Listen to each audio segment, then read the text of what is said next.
どちらか好きな方を選ぶといいにゃご。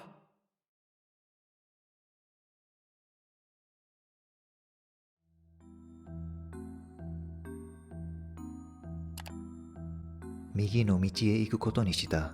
ここはさっき見た眩しい建物の景色の路地裏だろうか。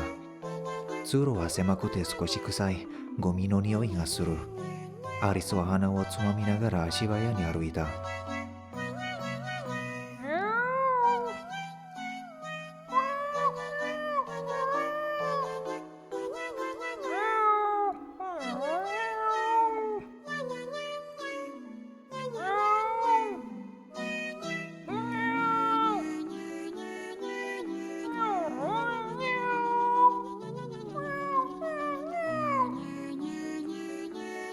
にゃっほー。それじゃあ我が輩が面白いお話するから暇つぶしに聞いてよ。タイトルは幸せな一匹。昔々あるところに捨て猫が2匹おりました。捨て猫はふわふわで可愛いにゃんこちゃんでした。ちょうど捨てられたばかりのにゃんこちゃん。たまたま通りかかった大きなママ猫様が2匹を拾ってくれました。ママ猫様は素敵な家に住んでるようでした。そしてにゃんとラッキーなことに猫2匹分の空き部屋があるらしく、2匹の捨て猫はそれぞれの部屋を与えてもらったのです。贅沢にゃあ。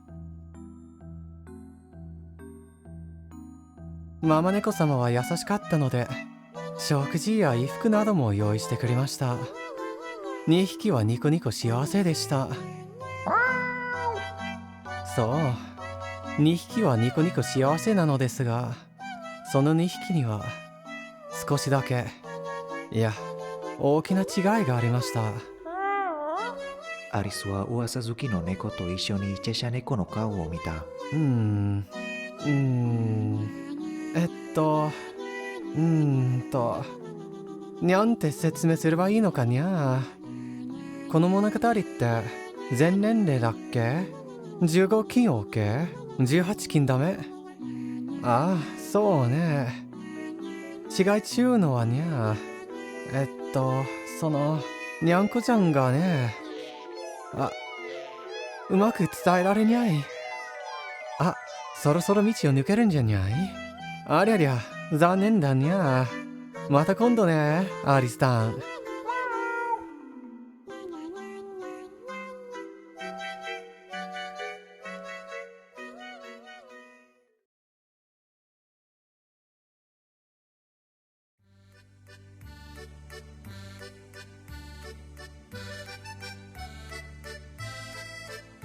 チェシャ猫に別れを告げ少し歩くと、アリスは鉄の柵で囲まれた小さな庭にたどり着いた。ハリボテのように寂しげな空の下には白いクロスが敷かれたテーブルクロスと椅子が4つ。その上に紅茶の入ったブリキ缶、カップ、スプーン、色とりどりのケーキなどが置かれていて、思わず手を伸ばしてしまいそうになるほど美味しそうなものばかりだ。人気がないのでお茶会の真っ最中というわけではなさそうだが、ここには誰かいるのだろうか。おかえりなさい、アリスさん。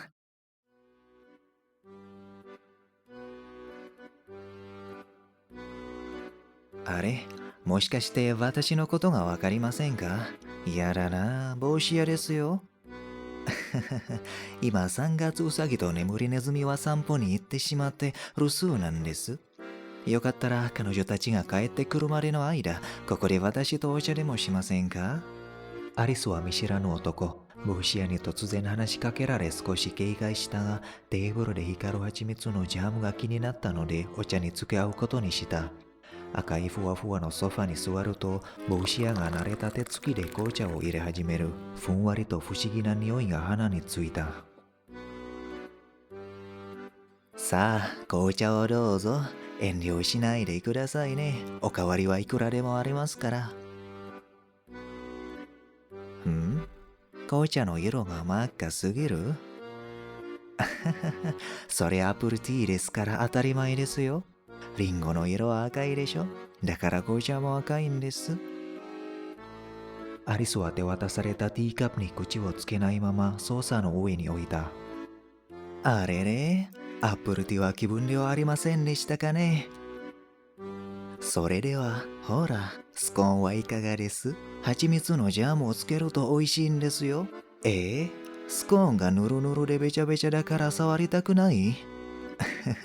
それは取れたてですから、べちゃべちゃしているのは当たり前のことです。甘いジャムをのせれば味や風味は多少ごまかせると思うのですが、食べてくださらないんですか？アリスさん、ほーら。アリスはお皿の上に乗った見た目が悪くとても美味しそうには見えないスコーンから目をそらした。そうですか。わかりました。困らせてしまってすみません。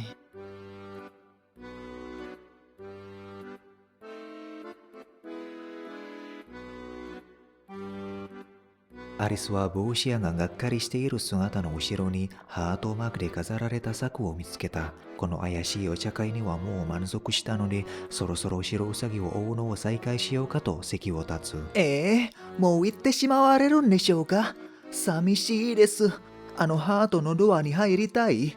それはいけません。あそこへ進んでしまったらアリさんは。アリスさん。私と一緒にこの物語から逃げ出しませんか？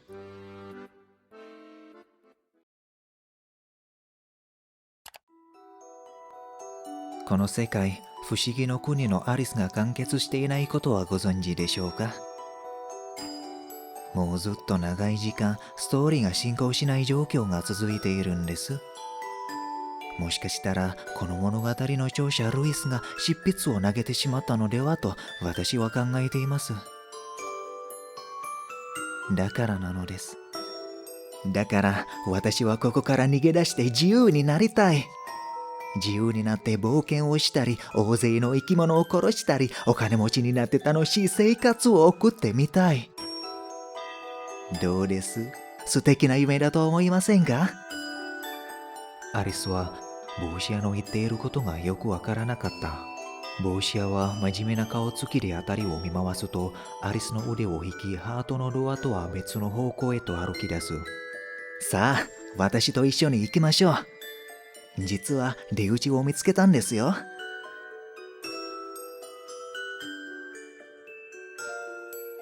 帽子屋に導かれるままお茶会の広場を出ると真っ暗な森に入ることになった。動物たちの音も風の音もない無音の通路をただただ二人で進んでゆく。その道はだんだん狭くなって、後ろを振り返ると来た道も見えないくらいに遠くなっていることに気づいた。ここです。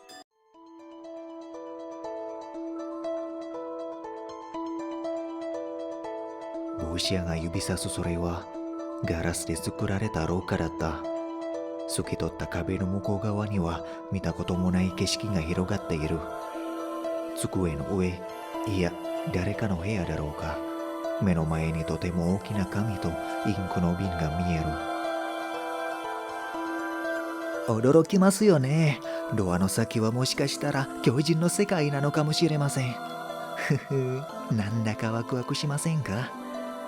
このガラスのドアは鍵がついていないみたいで、ほら簡単に開けるんです。カチャンと音を立ててドアが少し開く。アリスは目の前の世界に飛び込むのが恐ろしくなった。ああ、自分はこんなことをしている場合ではないと小さな胸の中で反省した。さあ、アリスさん、私の手を強く握ってくださいね。せーので飛び出しますよ。待て、貴様ら、そこで何をしているか。大きな呼び声に振り返ると、トランプの兵士が2人立ってこちらをギロリと睨んでいた。不審者発見？やっちゃう。ここは女王陛下のお庭であると怪しい二組だな。すぐに捕らえて牢にぶち込んでやる。それより発砲許可を求む。アリスは僕に任せろ。アナーキークラッカーみたいにしてやるよ。もうのワルは黙ってて。やっちゃおうよ。せっかく罪人を発見したのに。とりあえず閉めとくか。トランプの兵が指をパチンと鳴らすと、ガラスのドアはすっと消えてしまった。まさかこんな場所で兵士がいるなんて計画が狂った。くそ、こんなところで捕まるわけには。またあの不自由な場所で生活するなんてごめんだ。ああ、そうだ。違うんです。聞いてください。私は望んでここへ来たのではありません。この娘アリスに騙されたんです。なんで？フラグは立った。帽子屋はアリスの細い腕をつかみ上げ、ぎゅっと力強く握る。それに、このアリスは詐欺、泥棒、人殺しと今まで散々悪に手を染めています。私はその被害者に過ぎません。なんだと？それは大罪人だ。即刻殺してもいいくらいの大罪人だ。はい。でもこの大罪人、逃げるのだけは大変得意なんです。そこで、こいつめの殺戮を私にお任せくださいませんでしょうか。アリスはブルブルと震えて動けない。へえ、面白い。いいね。よし、わかった。任せよ。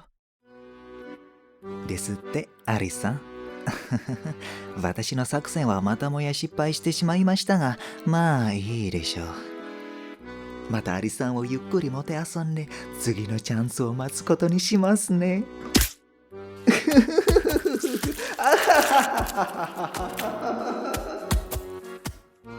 ああ、なんということでしょう。少女アリスは帽子屋に裏切られ、あっけなく殺されてしまいましたとさ。